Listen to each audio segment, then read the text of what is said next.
1학기 종강 모임인데 이제 오신 여러분 환영합니다. 피곤하시죠?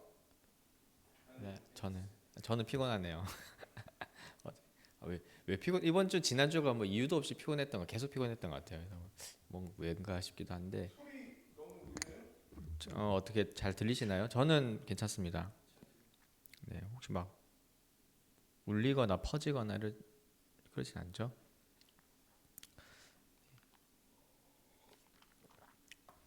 그래서 이제 종강 모임인데 원래 지난주에 했었어야 되는데 이제 어떻게 뭐 휴강도 되고 대체 공휴일도 있고 이래가지고 한 주 밀려서 오늘 진행됐는데 이제 오늘은 광고 드린 것처럼 우리 1학기 연구했던 레위기 본문 간단히 이제 강의라기보다는 정리인 것 같아요. 잘 정리해서 이렇게 중간중간에 못 오신 분도 계셨고 또 오늘 안 계신 분도 계시고 이제 방학 이후에 2학기 때 합류하실 분도 계실 수 있잖아요. 그래서 좀 여러 가지 고려해서 1장부터 8장까지 연구한 걸 한번 정리하고 중간 마무리를 좀 하자 이렇게 생각을 했고요. 그리고 이제 뭐 강의 후에 같이 식사하고 또 교제하면서 마무리를 또 잘 하면 좋을 것 같습니다. 이제 다 본격적으로 여름 사역들 수련회나 뭐 여러 사역들 준비하고 계실 텐데 이제 그런 일정들로 있으니까 이제 또 8월까지는 방학했다가 9월에 다시 이제 8월에 우리 연합수련회가 있는데 연합수련회 기점으로 좀 다시 시작을 분위기를 만들어 보도록 하겠습니다. 그리고 이제 이 강의는 제가 일부러 좀 녹화를 했어요. 그래 하려고 했습니다. 그래서 오늘 못 오신 분께도 좀 드리고 새로 오신 분들에게 이제 저희가 앞으로 2학기 때 그 계속해서 레위기 연구를 쭉 이어갔으면 하거든요. 여러분도 괜찮으신가요? 그래서 이왕 하는 김에 그냥 쭉 다 가자 해서 한 내년 상반기라든지 내년 하반기까지 갈지 모르겠어요. 근데 가능한 쭉 해서 후반부는 좀 장별로 장 단위로 끊을지 뭐 아니면 좀 덩어리를 좀 크게 할지는 좀 제가 고려해 보고 해서 레위기 전체 한번 연구하자 이렇게 좀 생각을 하고 진행을 하려고 합니다. 네, 그러면 제가 기도하고 시작하도록 하겠습니다. 네, 기도하겠습니다. 어, 좋으신 하나님 아버지, 오늘도 주님의 크신 은혜와 사랑에 감사드리며 또 우리 각자의 호흡을 허락하시고 오늘 하루를 인도하시니 감사합니다. 특별히 김포 일산 지역 모임 가운데 또 귀한 우리 사랑하는 동역자들과 함께 하나님의 말씀 연구하며 또 이 말씀을 통하여 우리 자신을 살피고 또 우리의 사역들을 돌아볼 수 있는 은혜도 허락해 주심에 감사합니다. 이제 한 학기 모임을 잘 마무리하고 마지막 시간으로 주님께 드립니다. 지난 시간 동안 주신 레위기 말씀 우리가 함께 서로 연구했던 말씀들을 정리하면서 다시 한번 하나님께서 우리 가운데 주신 이 말씀의 은혜들을 기억하고 또 레위기를 통해서 하나님께서 미리 보여주신 그 예수 그리스도의 구원의 진리를 다시 한번 확인하며 우리가 지금 받은 구원이 무엇인지 또 우리가 거룩하신 하나님 앞에 서 있을 수 있다는 것이 어떤 것인지 또한 그것을 힘입어 어떻게 살아갈 것인지에 대해서 다시 한번 생각하고 이것을 바탕으로 우리에게 맡겨주신 양들을 잘 주님께 인도할 수 있는 역할이 감당할 수 있도록 오늘 이 시간 우리를 붙잡아 주시옵소서. 또 이 시간 함께하지 못한 우리 동역자들도 있습니다. 각처에서 있는 가운데 또 주님께서 은혜 주시고 또 다시 함께 모여서 말씀 연구할 수 있도록 또 주님께서 인도하여 주시옵소서. 오늘 이 시간도 모든 끝날 때까지 주님께 영광 돌리기를 원하오며 이 모든 말씀을 우리 주 예수 그리스도의 귀하신 이름으로 기도합니다. 아멘. 네, 오늘 강의는 간단하게 크게 두 파트로 좀 나눴습니다. 그래서 뭐 강의라기보다는 레위기 말씀 이제 연구한 걸 좀 정리한 거라고 좀 볼 수 있겠고요. 오늘 강의는 일단 약간 서론적으로 레위기 연구에 관해서 조금 논하려고 합니다. 우리가 이제 지역 모임이 이제 가지고 생겨서 이제 구역 연구를 시작하는데 이제 우리 한책사 안에서 연구할 때 또 특별히 레위기를 어떻게 연구할지에 대한 좀 서론적인 이야기들을 좀 살펴보고요. 그리고 이제 2부 순서에서는 이제 8장까지 저희가 연구를 했거든요. 그래서 8장까지의 내용들을 좀 정리를 해 보았습니다. 이게 이제 본문 내용 쭉 그냥 정리한 거다 보니까 제가 뭐 머리를 뭐 쥐어 짜내고 해봤는데 뭐 깔끔한 강의 플롯은 아닌 것 같아요.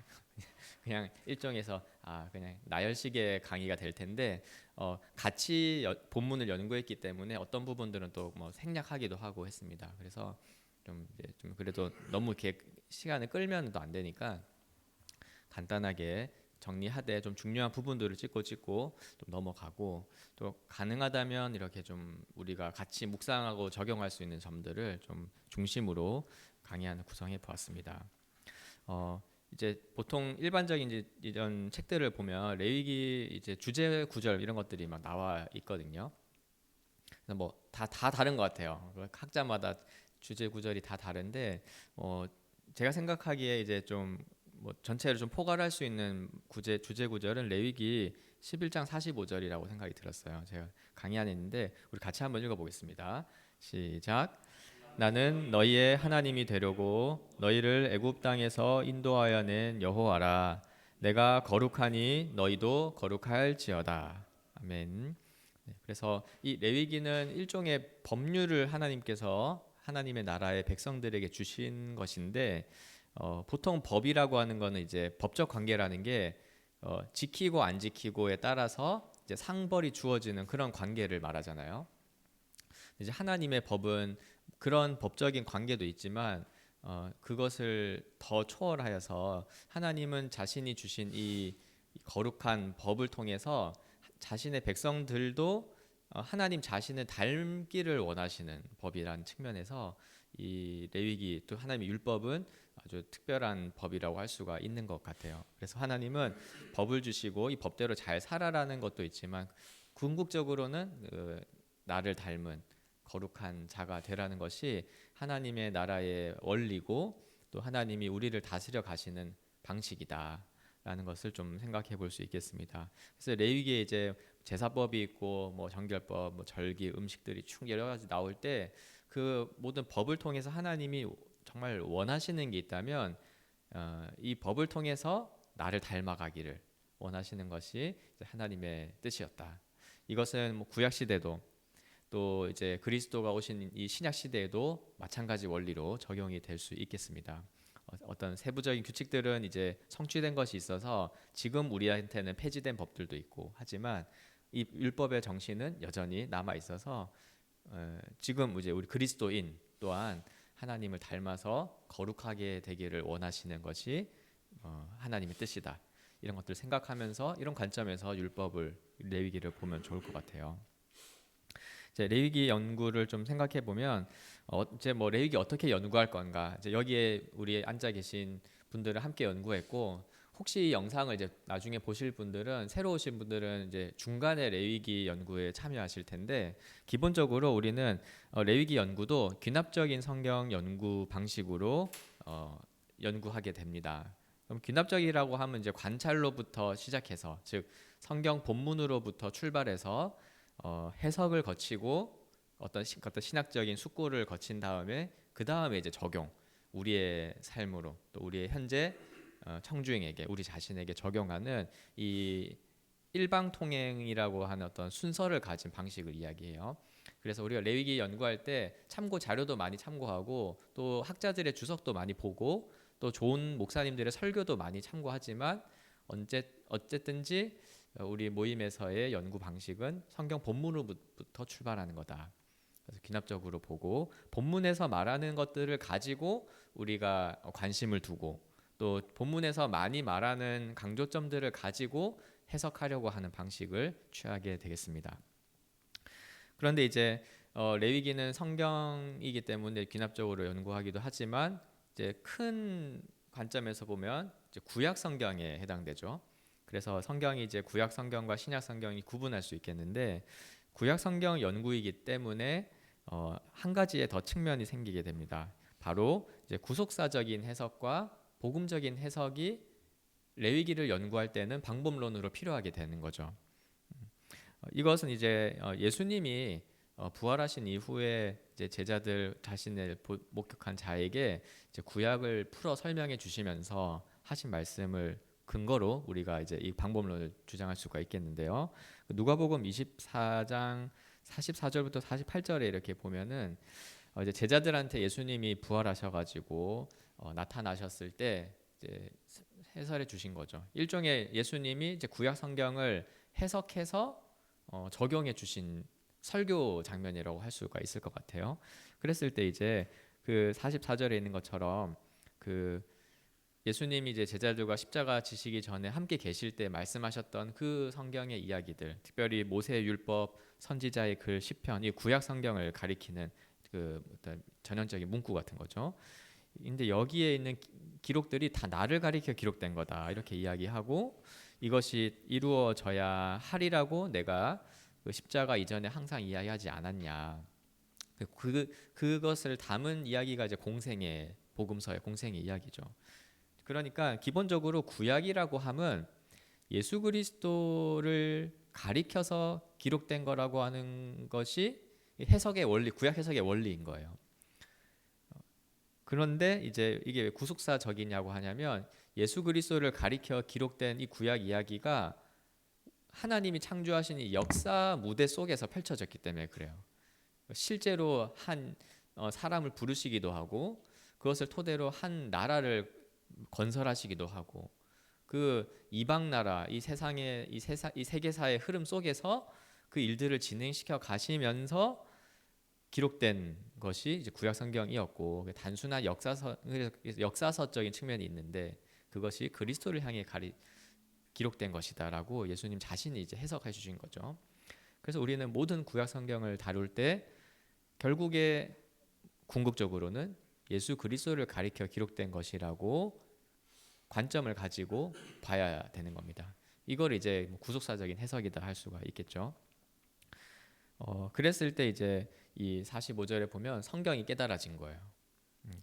그래서 이제 깨달아졌고 그것이 이제 46절에 보면은 그런데 그게 이제 그리스도가 고난을 받고 3일 만에 죽은 자 가운데서 부활하고 또 이제 그의 이름으로 죄 사함을 받는 이 성령 세례 회개가 이제 펼쳐지는 것들이 이제 기록되어져 있다라고 함으로써 여기에서 이제 바로 그 모든 기록이 예수 그리스도를 통해 성취된 이야기, 곧 이 복된 소식, 이제 모든 자에게 하나님의 그 나라가 임한다는 복음의 이야기가 그 내용이라는 것을 말씀해 주셨죠. 그리고 48절에 이제 너희가 이 모든 일의 증인이다. 즉 성경을 해석하고 이제 이해하는 이제 너희의 역할이 뭐냐면 모든 성경이 예수 그리스도를 가리켜 기록된 구속사적인 이야기고 그 정점에 예수 그리스도의 이 복음이 바로 그 내용이다. 라고 하는 것을 이제 전하라고 그렇게 해석하라고 하는 것이 예수님의 가르침이었습니다. 그래서 우리가 레위기를 연구할 때도 이렇게 구속사적으로 보고 복음적으로 보는 그런 관점을 가지고 있는 거죠. 근데 이제 구속사적인 해석을 좀 볼 때 일단 그 구속사라고는 말은 좀 약간 역사적인 개념이 들어가 있는 거예요. 그래서 보면은 하나님께서 이제 이 율법을 주실 때 레위기 주실 때 일단 주시는 당시는 그 당시 시점은 이스라엘 백성들, 이스라엘 나라에 주신 법조문의 측면들이 있죠. 그래서 단순히 그냥 어떤 중간의 내용들을 다 건너뛰고 이건 무조건 예수 그리스도의 십자가다 이렇게 말하는 것만은 아닌 거예요. 그 구속사라고 하면 그 이루어가는 진행되는 역사가 있다 그랬잖아요. 그랬을 때 한편으로 레위기를 보면 그 당시에는 그 율법을 받았다는 것 혹은 이 레위기 말씀을 받았다는 것은 일종의 특권이었어요. 축복. 하나님의 백성이라고 하는 구분된 표시기도 하고 하나님의 백성만이 하나님과 더불어 살아갈 수 있는 이 방식을 받았기 때문에 우리 기준에서는 뭘 해야 되고 무슨 짐승을 잡아야 되고 이런 해야 되는 것처럼 보이지만 이 구속사적인 맥락에서 이 레위기 말씀은 그 자체로서 축복이었죠. 그리고 축복의 수단이기도 했습니다. 이제 그 법을 지켜서 그 약속의 땅에서 복을 받기 때문에. 그리고 이제 이 구약에서 보면 이 율법을 기준으로 이제 이게 생활 교본이 됐죠. 그래서 특별히 유대인들은 이스라엘 백성들은 율법을 교육하는 일에 굉장히 신경을 많이 쓰고 중요하게 생각했죠. 그런 측면에도 이제 이 레위기의 법이 있어서 이제 우리가 이것이 궁극적으로 그리스도에게 성취된 것도 맞지만 한편으로는 이제 그 가운데서 하나님의 백성에게 주신 복의 측면들, 그 복을 받는 원리들, 그 다음에 이 복을 계속해서 다음 세대에 영원토록 이어가야 되는 어떤 교육적인 측면들 또한 우리가 해석할 때 좀 참고할 수 있겠다 볼 수 있겠습니다. 그리고 이제 복음적인 해석은 결국에 이것을 통해 예수 그리스도의 십자가 대속의 의미를 잘 이해할 수가 있게 되는 거죠. 어찌 보면 구약 성경에서 예수 그리스도의 대속적인 이 죽음에 대해 가장 잘 분명하게 이해시켜 주는 성경이 레위기라고도 말할 수가 있습니다. 특별히 레위기를 읽다 보면 결국에 하나님과 함께 거하기 위해서는 또 하나님께 나아가기 위해서는 이 제사라는 게 필요하구나 하는 걸 계속해서 각인이 돼요. 그러니까 제물도 필요하고 제사장도 필요하고 다 흠이 없어야 되고 이런 것들이 너무 중요하고 이것이 전제되지 않으면 하나님께 나아갈 수도 없는 거구나. 우리는 이제 아주 편안하게 예배를 드리는 것이 익숙한 시대에 태어났지만 사실 레위기를 보면 그 절차가 있다는 걸 알게 되죠. 이것을 통해서 다시 한번 오늘 우리의 예배를 가능하게 한 이유, 그 제사가 예수 그리스도의 십자가 대속에 있다는 것을 더 생각하게 됩니다. 네, 그런 차원에서 이제 레위기는 그 구약 시대의 어떠한 제사나 제도를 복원시키려고 우리가 연구하는 것은 아니겠죠. 그러나 이것이 다 그리스도 안에서 이루어졌고 지금도 영원한 형태로서 지속되고 있다는 것을 깨닫게 해주는 성경이 레위기라고도 말할 수 있겠습니다. 그리고 이것은 우리가 준비해서 우리의 능력으로 이루어가는 게 아니라 하나님이 준비하셔서 하나님이 우리 가운데 우리와 똑같은 사람으로 보내신 그 예수 그리스도를 통해 이루어졌다는 것을 이제 점점 알아갈 때 이게 정말 복음이구나. 내가 지금 복음 가운데 있다는 것을 더 알게 되는 측면이 있겠죠. 이제 이런 것이 레위기 연구에 이제 반영이 돼야 될 것 같습니다. 그리고 이제 마지막으로 연구했다면 적용을 해야 되겠죠. 특별히 우리가 레위기를 보는 것은 신약 시대 오늘 우리의 이 교회를 향해서 이렇게 적용하는 측면들이 있을 거예요. 그래서 어떻게 이 거룩하신 하나님께 이제 예배를 드릴 것인가 이런 측면들에 대해서도 예배를 하나님이 이제 그리스도의 이름으로 그리스도의 피를 의지하여서 드리는 예배에 대해서도 다시 생각해 볼 수가 있겠고 또 그뿐만 아니라 예배라고 하는 것은 어떤 종교적인 의식을 말하는 게 아니라 우리의 존재를 하나님 앞에 드리는 것이기 때문에 우리가 일상의 삶에서도 이제 살아가는데 특별히 이제 신약 시대이기 때문에 이미와 아직 사이에 이제 중첩된 시대를 살아가잖아요. 그래서 이제 이 세상 속에서 교회적인 존재로 살아가기 때문에 발생하는 여러 가지의 이 갈등이나 전선들이 생기는데 그럴 때 이제 이 레위기를 적용한다면 그러나 우리는 하나님의 거룩하심을 닮은 구별된 백성이다. 그래서 세상과 구별되는 거룩한 백성으로서 또 우리는 어떻게 살아가는 것이 합당한가 이런 것들을 적용해 가야 될 것 같습니다. 그럼 이제 8장 1장부터 8장까지 연구를 좀 정리하고 이제 강의를 진행하겠습니다.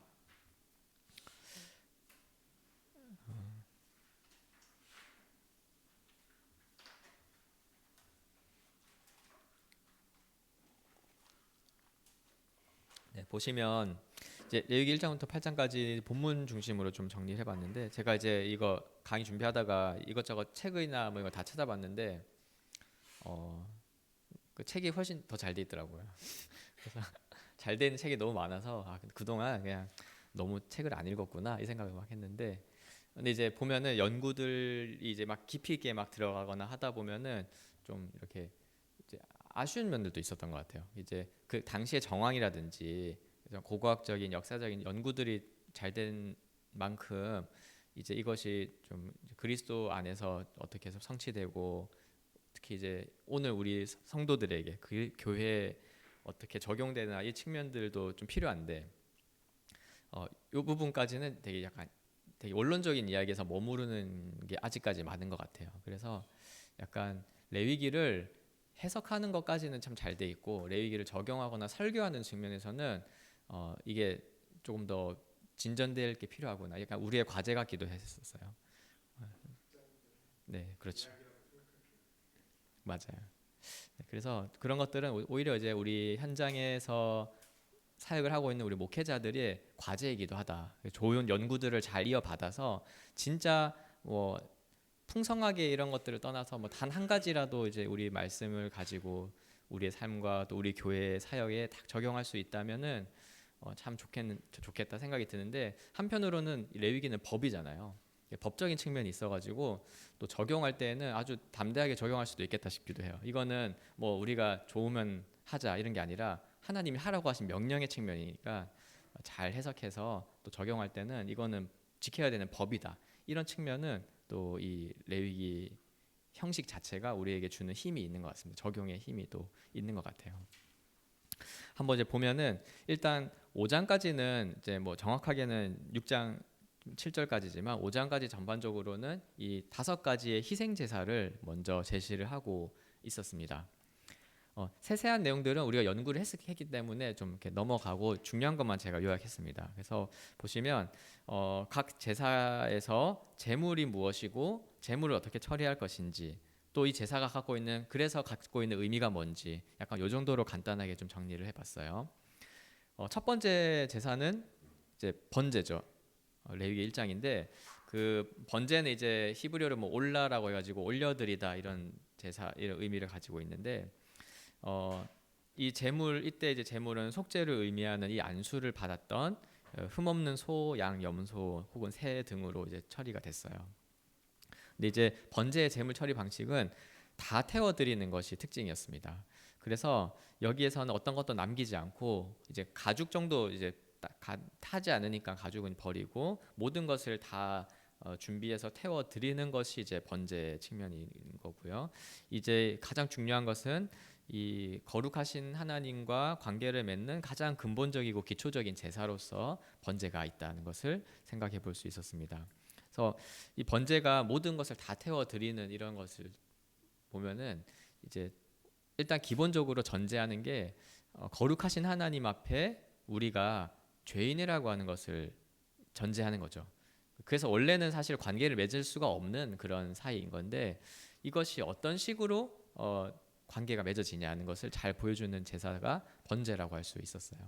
그래서 우리의 모든 것이 다 태워져서 다 드려져서 이제 완전히 우리의 죄가 제거되어야만 하나님이 우리를 만나 주신다는 것, 이런 측면들을 잘 보여주는 걸 할 수 있습니다. 그래서 번제에서는 어떤 것도 제사장이든 제사자 본인이든 이렇게 취하는 게 없어요. 그냥 전적으로 하나님께 드려지는 것.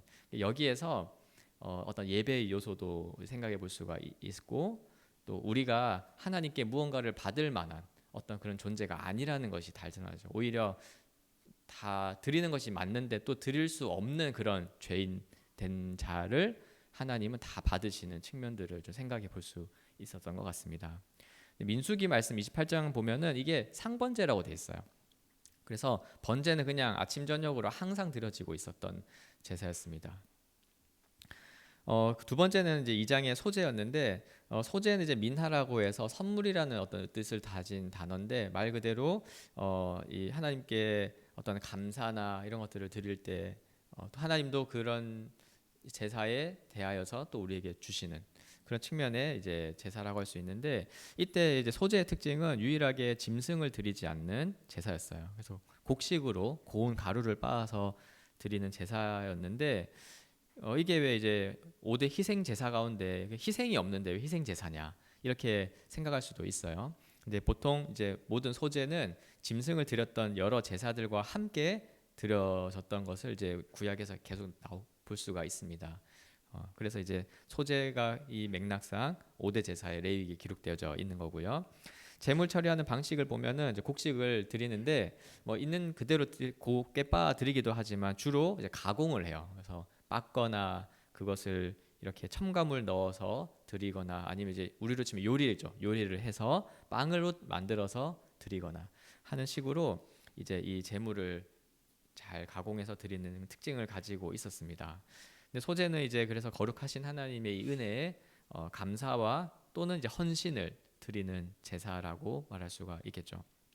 그래서 우리가 하나님께 예배를 드릴 때는 전적으로 하나님과 앞에 나아가고 우리를 드리는 것도 있고 있고, 또 한 측면은 이제 이 예배라는 것은 감사와 우리의 헌신을 하나님께 드린다는 측면이 있다는 것을 생각하게 합니다. 세 번째로 이제 화목제인데, 이름도 화목인 것처럼 또 히브리어도 이제 뭐 제바오 셸라밈이라 해서 셸라밈이 샬롬 그런 거래요. 그래서 평화라는 어떤 어원에 관련돼 있는데, 말 그대로 하나님과의 화목된 관계를 이제 표현하는 제사였습니다. 이때 제물은 흠없는 소나 양이나 이제 염소를 드렸었고, 화목제는 뭐 암수 구분이 없었어요. 그냥 드렸던 것 같습니다. 근데 이때 화목제 제물 처리는 기름과 콩팥을 태워 드리고, 고기를 남겨놓고 남은 고기를 정해진 부위를 제사장과 제사자가 나누어 먹는 것이 이 화목제의 특징이었어요. 그래서 유일하게 5가지 제사 중에서 제사장뿐 아니라 제사자도 이 제사의 결과물을 받아서 먹고 누릴 수 있는 유일한 제사의 특징을 가지고 있었습니다. 이 먹는다는 것은 무엇이냐면 거룩하신 하나님과의 회복된 관계, 즉 화평의 교제를 누리는 그 제사라는 것이 이제 의미가 담겨져 있는 거죠. 그래서 하나님이 이렇게 차려주시는 이 거룩한 식탁에 참여해서 같이 하나님과 식사하는 그런 의미를, 이렇게 좀 그런 이미지를 생각할 수 있는 제사였습니다. 특별히 이제 화목제는 감사를 드리거나 혹은 서원을 하거나 자원을 할 때 드리는 제사라고도 이제 알고 있죠. 그래서 화목제는 결국 우리가 이 제사 예배를 통해서 하나님과 우리가 이제 반목했던 그 관계, 원수되었던 관계가 다 해소되고 같이 마주 앉아 식사를 할 수 있는, 밥을 먹을 수 있는 그런 화목된 관계가 있다는 것을 나타내고 실제로 그것을 누리는 그런 제사였습니다. 그래서 우리가 예배를 통해서 예배를 드리기도 하지만 또한 예배에 나와서 하나님이 배설해 주시는 그 양식을, 우리 이제 말씀의 양식을 배불리 먹잖아요. 그 먹는 것 측면들이 이제 이 화목제, 구약의 버전으로는 화목제인 거죠. 조금 더 생각하면 오늘날 이제 예배를 이제 인도하는 그 목회자의 역할이, 중요한 역할이 있다면, 예배를 잘 준비하여서 이제 하나님께 드리는 것도 중요하겠지만 예배에 참석한 우리 성도들이, 이 교회 가족들이 이 예배를 통해서 배불리 하나님의 양식을 먹고 마실 수 있는, 그 말씀을 기반으로 한 말씀, 교제, 뭐 기도, 찬양, 뭐 그 등등이 있겠죠. 헌금, 이런 모든 요소를 다 배불리 먹고 평화를 누릴 수 있도록 잘 인도하고 가르치는 것이 또 지도자의 역할이겠다라는 측면도 생각해 볼 수 있을 것 같습니다.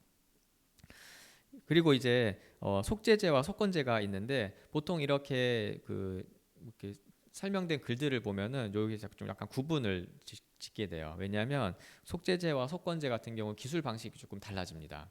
보통 이제 제물을 기준으로 이렇게 하다가 속죄제, 속건제부터는 어떤 죄를 짓거나 이 제사를 드려야 하는 상황이나 신분에 따라서 제물도 좀 달라지고, 약간 그렇게 구분을 해서 기술 방식이 좀 달라져 있다. 특별히 속죄제, 속건제는 어떤 것이냐면은 우리가 이제 번제나 이런 걸 통해서 하나님과 이 관계가 회복되고 속죄가 이루어진 후에도, 그러니까 거룩한 백성이 된 후에도 이제 성경의 표현에 따르면 부지 중에 죄를 범해서 오염되거나 죄를 짓게 되죠. 그런 것들을 해결하는, 또 그런 어떤 부지 중에 지은 죄들을 깨끗하게 해서 하나님과 계속 관계를 유지할 수 있도록 또 마련된 제사가 속죄제, 속건제인 거예요. 그래서 뭐 번제가 사실은 의미적으로는 그 모든 죄에 대한 근본적인 죄가 해결되니까 사실 번제만 해도 괜찮은 것 같은데, 이렇게 율법은 속죄제, 속건제를 통해서 근본적인 관계뿐만 아니라 우리의 일상에, 심지어는 부지 중에 하나님 앞에 거룩하지 못하게 됐을 때, 부정하게 됐을 때까지도 하나님은 정결하게 하시고 이제 나오기를 원하시는 측면들을 잘 보여준다. 특별히 여기에서는 그 제사를 드리는 사람의 신분들을 구분하면서 어떤 의미에서는 이제 어떤 지도자나 이런 사람들에게서는 더욱더 책임을 묻는 그런 상대적인 죄 혹은 도덕적인 죄를 다루는 제사다라고 볼 수 있겠습니다. 속죄제는 이제 레위기 4장인데요. 뭐 핫타트라 해가지고 그 뭐 어원 자체는 관역에 화살을 딱 쐈을 때 표적에 빗나가는 거. 그래서 아마 이런 것을 이제 관련된 표현이라고 하더라고요. 그래서 하나님이 율법을 통해 거룩하라고 하는 목표를 두셨는데 딱 그렇게 살지 못했을 때, 그랬을 때 끝난 게 아니라 이 제사를 드림으로써 다시 자리를 잡는 거죠. 이때 이제 제물은 뭐 다양했습니다. 뭐 신분에 따라 다 달랐고요. 뭐 수송아지, 뭐 수점소, 암염소, 뭐 어린 양도 있었고 비둘기나 혹은 이제 곡식도 있었습니다. 그래서 좀 제사 짐승 제사를 드릴 수 없는 계층은 곡식으로 드릴 수 있도록 되어져 있었고, 이 제물을 처리할 때는 화목제랑도 뭐 비슷한데 기름, 내장, 콩팥을 다 태워드리고 대신에 화목제는 남은 고기를 나눠 먹었잖아요. 그런데 속죄제는 남은 고기를 다 태워 버렸습니다. 그래서 진영 바깥에 재버리는 곳에서 다 태워서 속죄제도 다 태워드리고 뭘 받아서 먹는 그런 게 없어요. 다 태워드리는 거였습니다. 그래서 이것은 부지 중에 이제 범한 죄로 인해서 그 오염당한 그 우리 하나님의 백성이 오염당한 것을 정결하게 하는 제사라는 것을 잘 보여줬죠. 그래서 이것은 이제 부지 중에 범한 죄이기 때문에 뭐 도덕적인 죄, 우리가 일상을 살다가 죄를 범했을 경우 이것을 정결하게 하는 것도 있었고, 또 그것도 있었습니다. 그러니까 도덕적인 죄가 아닌데 부정해진 게 있죠. 그냥 의식상 부정해진 사람을 정결하게 할 때도 속죄제를 드리도록 했습니다. 원래 율법에 의하면 뭐 여자 같은 경우가 피를 유출하게 되면 부정해지는 거지 않습니까? 그건 자기가 뭐 도덕적인 죄를 지은 게 아니잖아요. 이제 그런 경우에도 그러나 부정한 거기 때문에 이것을 이렇게 정결하게 할 때는 이런 속죄제를 드리도록 해서, 결국 속죄제라고 하는 것 자체는 죄로 인해 우리가 오염된 것을 깨끗하게 하는 그런 제사라는 것을 이야기를 할 수가 있겠죠. 이것은 예수 그리스도 안에서 우리가 계속해서 정결하게 되고 거룩한 상태를 유지하는 그런 의미로도 이제 신약적으로 적용할 수가 있겠고, 속죄제를 드려야 한다는 그 자체만으로 우리가 그냥 예수 믿고 구원 받았으니까 이제 됐다. 그 맞죠. 어떤 의미에서 맞는 말인데, 그러나 날마다 우리가 하나님을 닮아 거룩하게 나아가려고 하면 반드시 또 죄와 싸우고 그 죄로 인해서 오염되는 일도 우리에게 발생하는 거예요. 그랬을 때 그걸 가만히 방치하고 그냥 양심에 화인 맞은 채로 내버려 두면 되는 게 아니라 그것을 그리스도께 나와서 정결케 하고 또 정결해야 하는 그 의식을 가지고 또 살아가야 하는 측면들까지 이 정결 속죄제가 좀 잘 보여주는 것 같아요. 마지막 제사, 희생 제사는 이제 속건제입니다. 뭐 야샴이라고 해서 이제 뭐 보상이라는 뜻인데 말 그대로 보상을 하는 제사죠. 이때는 속건제는 그래서 이 제물이 흠없는 수량 딱 한 가지입니다. 그래서 제물의 차이를 두지가 않아요. 이걸 통해서 속건제의 특징을 알 수가 있죠. 어떤 제물을 드리는 것보다 더 중요한 게 이 배상, 보상하는 거예요. 여기에 초점이 맞춰져 있다는 것을 이 제물이 한 가지로만 고정되어 있다는 것으로도 알 수가 있습니다. 그럼 제물 처리 어떻게 하냐면 속죄제랑 똑같고요. 특이한 것은 이제 여기서는 뭐 고기는 제사장이 취해 가고요. 그 다음에 손해를 입힌 것에 5분의 1을 더한 값을 보상하게 돼 있습니다. 그래서 이 번제, 소제, 화목제, 속죄제까지 앞에 4개 제사는 준비한 제물을 잘 준비해서 그게 곡식이든 짐승이든 처리하는 건데, 속건제는 마지막으로 준비한 제물 플러스 돈이에요. 알파, 그러니까 돈, 금전적인 보상이 들어가는 게 특징이다라는 것을 생각해 볼 수 있죠. 그래서 이 속건제는 죄로 인해서 이제 입은 피해를 보상하는 의미 제사라고도 이제 이해할 수가 있어요. 이건 어떤 거냐면 우리가 이제 이웃에게 죄를 지으면 아까 그 속죄제는 이제 우리가 오염된다는 거잖아요. 죄로 오염된다면 속건제는 그 지은 죄로 인해서 상대방이 피해를 입고 궁극적으로는 하나님께 피해를 입힌 거라고 하는 것을 이제 알게 하는 거예요. 그래서 우리가 하나님 백성끼리 서로 반목이 있거나 갈등이 있거나 다툼이 있으면 이 땅에 우리 안에서의 문제가 아니고 궁극적으로 이 모든 것이 하나님께 피해를 입힌 거다. 특별히 이제 이렇게 뭐 교회 안에서 우리 하나님의 백성 안에서 벌어진 일이잖아요. 이게 이스라엘 백성 안에서 이제 너희는 내 백성이고 내 아들들이라고 다 모아놨는데 이 안에서 죄가 벌어지고 서로 피해를 입혔을 때는 하나님은 자신이 그 피해를 받으신 걸로 인식을 하는 거죠. 그러니까 이런 인식들을 이 속건제가 우리에게도 더 심어주는 것 같아요. 그래서 우리가 형제 간에 서로 사랑하라 이렇게 이야기할 때 그것은 단지 서로 사랑해야지 우리가 행복하고 뭐 그거 맞잖아요. 행복하고 교회가 서로 사랑해야 좋지 않습니까? 근데 그 문제가 아니라 이 갈등이라는 거는 우리 안에서만의 문제가 아니라 하나님께도 이 피해가 입혀진다는 것들을 이제 생각하게 하는 제사인 거죠. 그래서 보면 신약 시대 신약 성경 보면 이제 그래서 성도 간의 관계에 대해서도 여러 권면들이 나오잖아요. 그게 단순 도덕적인 윤리 도덕적인 권면이 아니라 다 우리의 그 삶이 하나님과 관련되어 있기 때문에 그렇다. 그리고 그러면 그걸 완벽하게 하느냐? 그렇지 않기 때문에 하나님이 속건제를 통해서 이것을 사는 제사를 허락하시고 다시 회복하고 특별히 5분의 1에 더한 보상 제도를 통해서 이거는 보상을 통해서 단지 그냥 죄책감을 덜어주는 게 아니라 진짜 그 이제 이웃과의 화합, 다시 하나님 백성으로서 하나됨을 이루어가는 제도라고까지도 볼 수가 있는 거죠. 그래서 이것이 또한 예배를 통해서 하나님께 드려지고 우리 안에 펼쳐진다는 것을 생각하게 됩니다. 그래서 이제 5대 제사를 좀 살펴보았는데 뭐 각각의 제사의 의미도 있을 거고 이걸 풍성하게 풀어간다면 많이 있을 것 같아요. 이제 핵심적인 것들 위주로 정리를 해 본다면 그 반가로 6번에 첫 번째로 일단 종합적으로 사람의 죄로 인해 비롯된 문제를 해결하려면 반드시 이제 희생 제사가 필요하다는 것을 이 레위기 5장까지 알려주고 있었습니다. 그리고 또한 하나님과의 관계가 회복된 이후에 그 더 하나님과 깊이 친교를 맺고 또 우리의 그런 그 근거로 하나님께 헌신을 드릴 때에도 희생 제사가 필요하다. 예배 이런 것들을 생각하게 되죠. 또한 이 희생 제사는 오직 하나님이 원하시는 방법대로 드려져야 했습니다.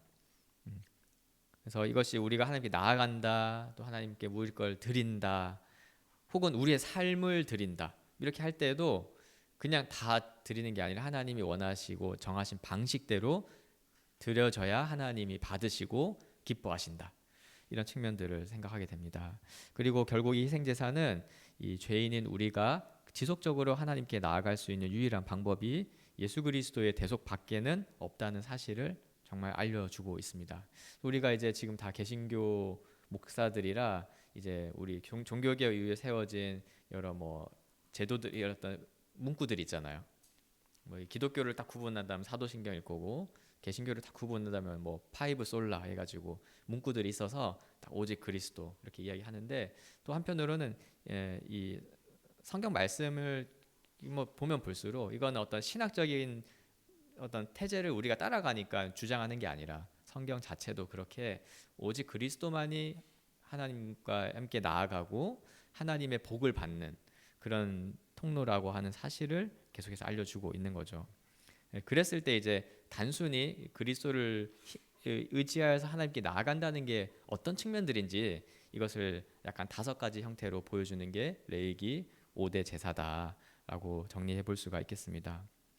밑에 표를 보시면 이제 이건 제가 좀 그 참고 자료를 가져왔는데 한번 참고해 보세요. 그래서 각 제사를 이렇게 예수님이 행하신 구원 사역의 측면으로 볼 때는 어떻게 좀 각 의미가 있는지 또 죄로 일어난 어떤 문제들을 어떤 식으로 해결하는지에 대해서 또 보여주는 측면들은 어떤 게 있는지를 제가 좀 간략하게 정리를 해놨습니다.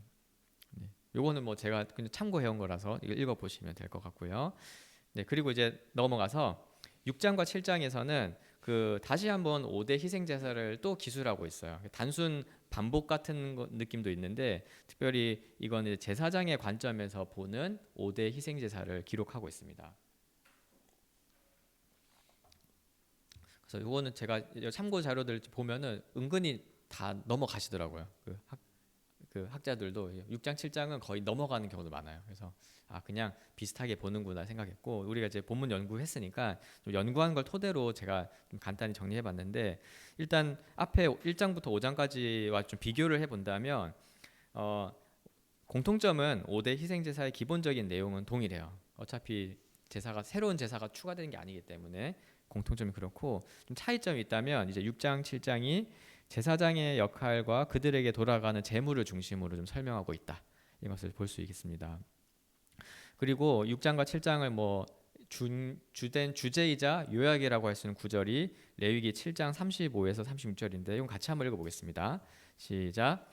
이는 여호와의 화제물 중에서 아론에게 돌릴 것과 그의 아들들에게 돌릴 것이니 그들을 세워 여호와의 제사장의 직분을 행하게 한 날 곧 그들에게 기름 부음 받은 날에서 명령하사 이스라엘 자손 중에서 그들에게 돌리게 하신 것이라.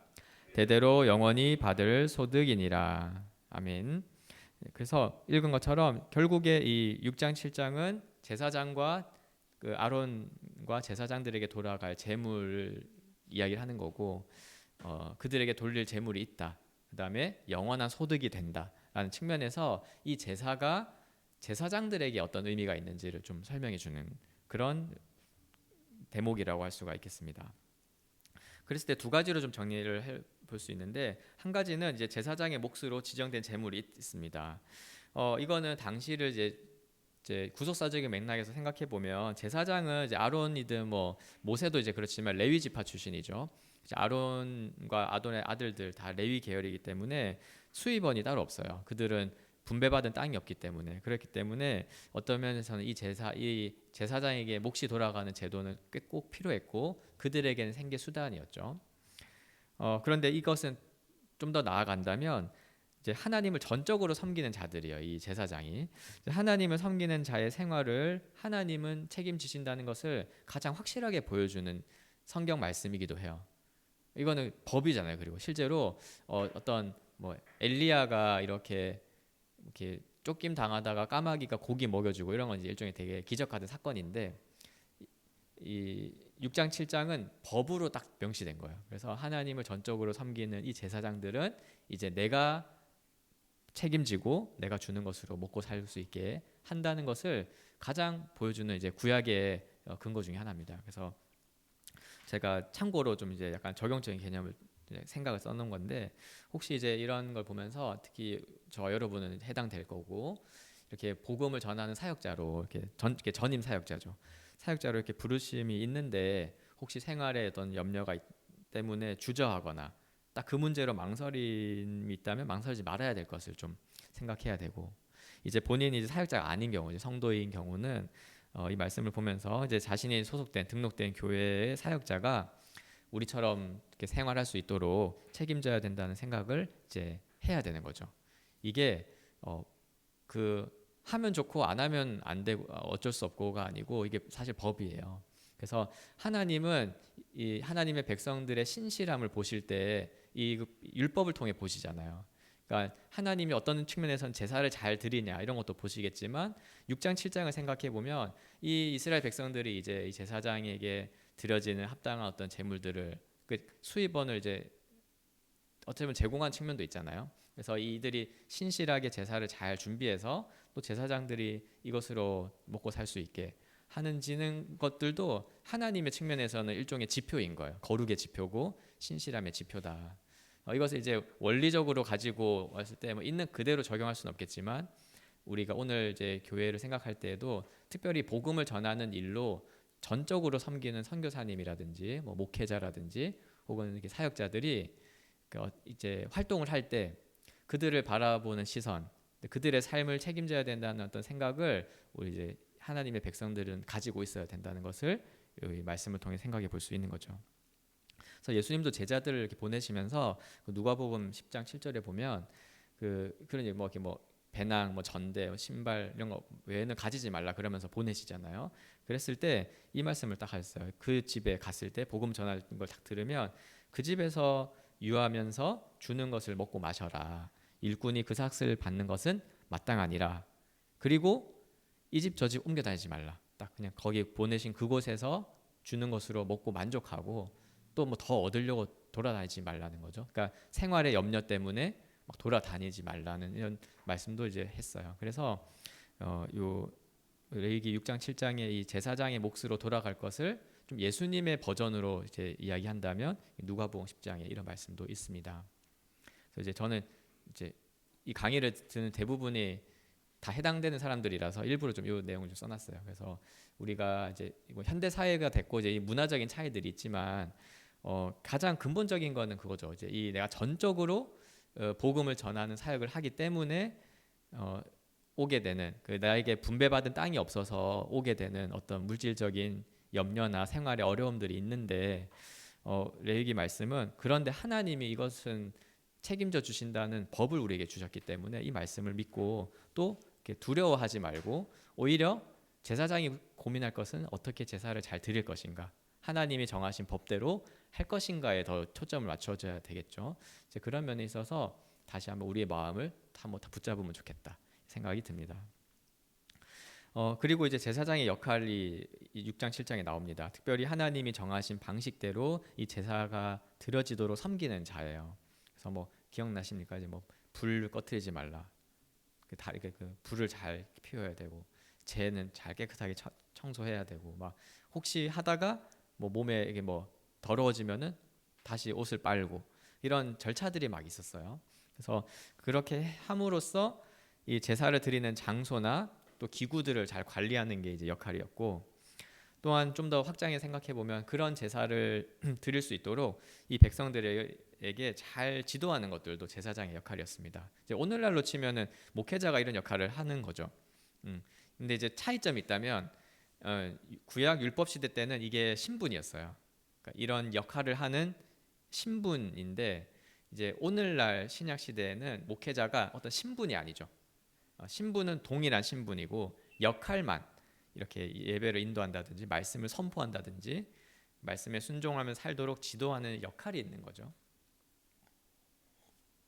그래서 우리가 오늘날에는 목사님이 제사장이 아닙니다. 그러나 목사님이 제사장의 역할을 그 받은 은사를 가지고 섬기는 그런 한 백성들 중에 한 명이다. 이렇게 이해하시면 되겠죠. 그래서 이제 신약 시대에는 구약에는 그 제사를 잘 드렸지만 신약 시대에는 요한복음의 말씀처럼 하나님께 예배하는 자들이 영과 진리로 예배할 때가 온다고 했고 영과 진리로 예배할 수 있도록 하는 시대가 펼쳐졌습니다. 그러니까 이제 오늘 우리의 역할은 이 영과 진리, 좀 더 말하면 성경 말씀에 근거하여서 말씀에 계시된 예수 그리스도를 힘입어 하나님을 예배하고 또 그 하나님을 사랑하면서 살도록 하는 이 때가 왔으니 이 역할을 또 잘 감당해야 되겠죠.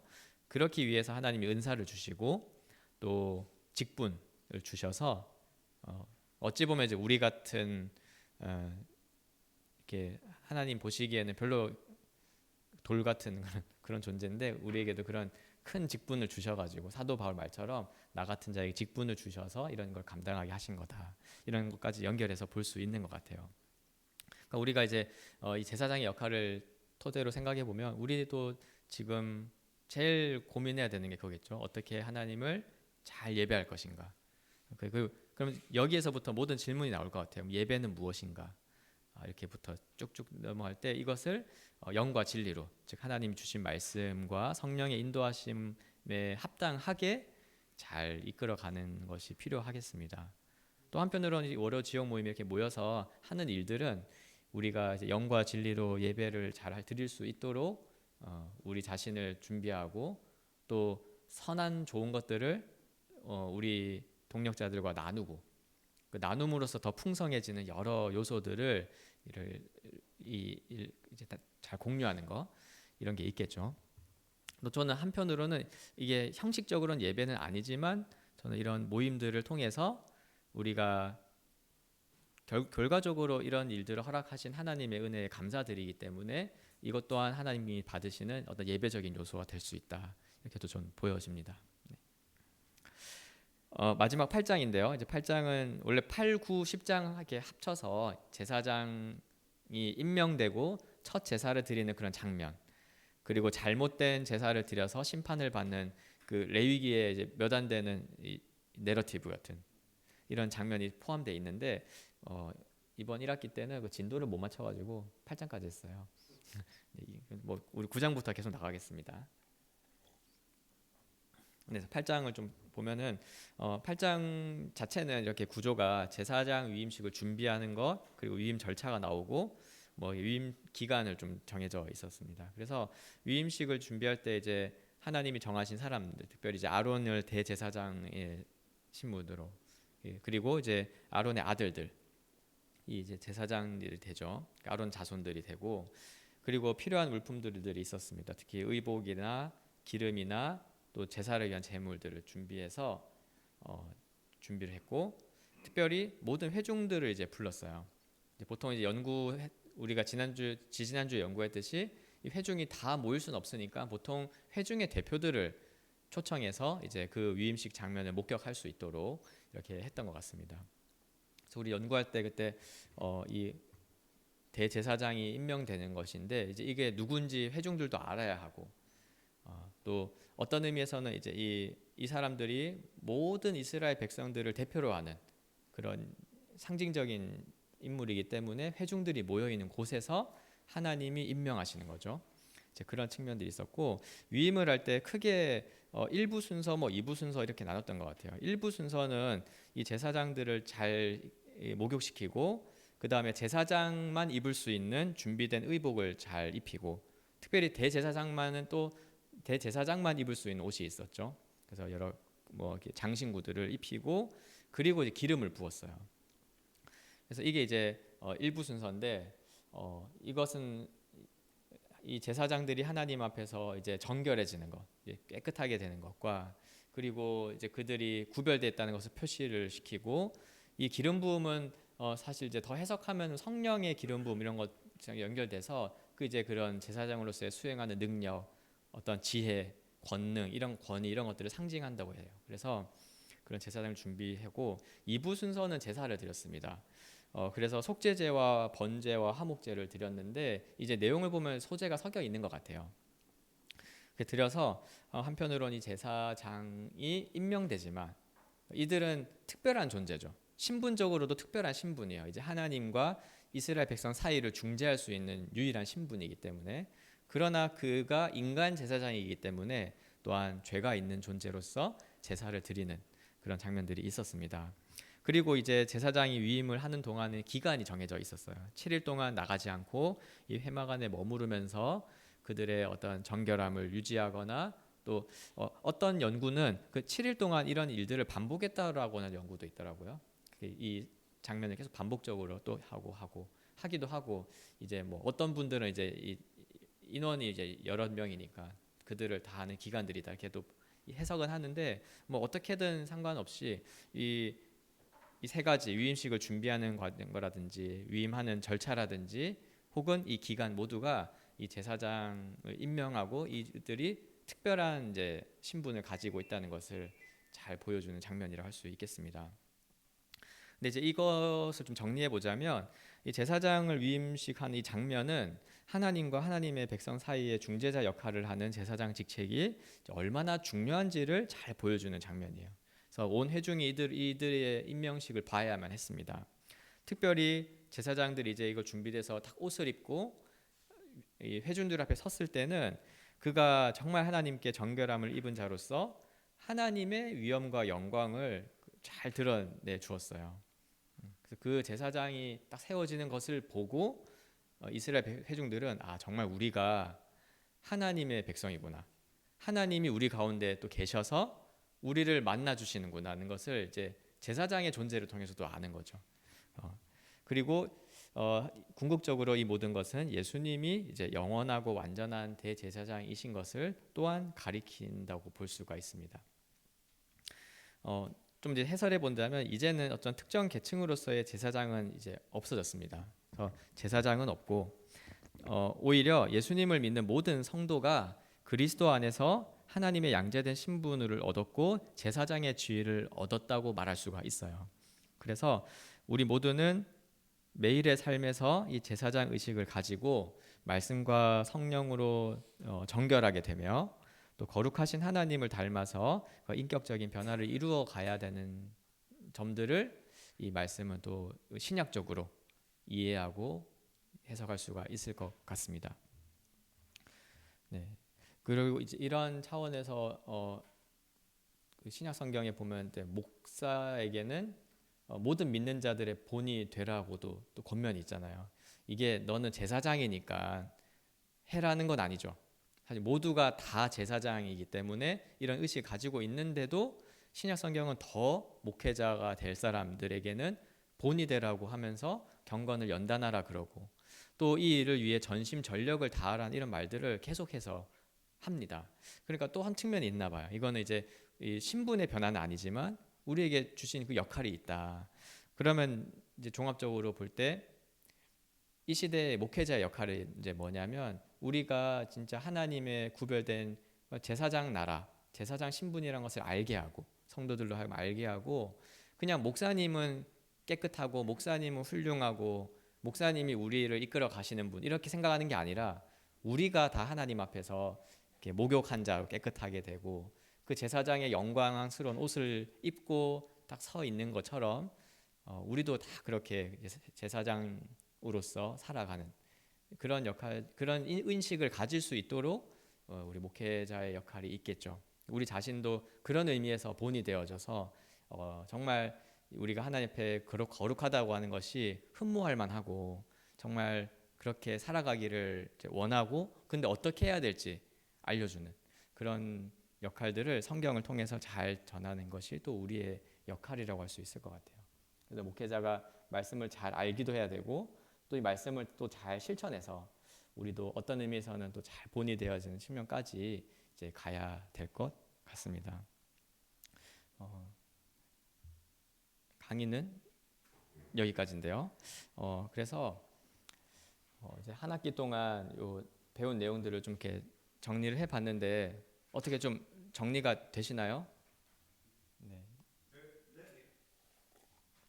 좀 뭐 이렇게 시간도 좀 더 있고 여러분의 지혜를 좀 모으면 좀 약간 이 강의를 좀 약간 플롯을 가지고 할 수 있게 같이 만들어 보고 싶기도 해요. 저는 그래서 이제 지금은 우리 차원에서 정리하거나 새로 들어오는 유입하신 분들에게 좀 도움되는 자료 형태 수준의 강의인 거고 혹시 우리가 좀 진짜 할 수 있으면 레위기 쭉 다 연구한 다음에 그 레위기 강의도 한번 짜보면 좋을 것 같아요. 이제 그건 한 번에 강의한 건 아니겠죠. 한 몇 번 나눠서 파트 나눠서 하면은 이제 이게 나중에 우리의 설교의 자료가 되고 또 필요하다면은 또 뭐 어떤 수련의 특강도 할 수 있는 거고 해서 그렇게까지 좀 나아갔으면 좋겠다는 마음이 있습니다. 근데 제가 그렇게 해보니까 결국 본문을 제대로 잘 봤냐가 그 이 강의의 핵심인 것 같아요. 그러니까 자료들을 와서 편집하는 건 할 수 있거든요. 근데 결국에 본문을 다 보고 그걸 강의하는 사람인 건지 아니면 본문은 이렇게 책을 위주로 보고 그 해당되는 본문만 중간중간 찾아가지고 구절만 보고 강의를 하는 건지가 차이가 많이 나는 것 같아요. 강사 본인이 생각했을 때. 그래서 이런 역할들을 우리 김포 지역에서 같이 해가지고 좀 결과물을 만들어내면 좋겠다 이런 생각도 있고 아마 구약 시대 제사장들이 모여가지고 이런 거 하지 않았을까요? PBS, GBS 해가지고 이제 율법을 받았으니 이걸 어떻게 우리 이제 설명할 거냐, 어떻게 할 거냐 이렇게 하면서 세세한 율법들이 다 있지 않잖아요.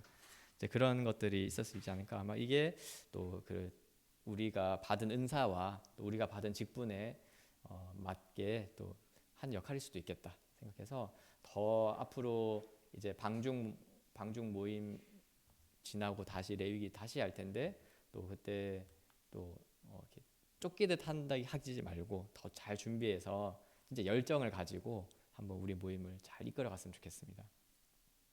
네, 수고 많으셨고요. 우리 같이 잠깐 기도하고 마무리하려고 합니다.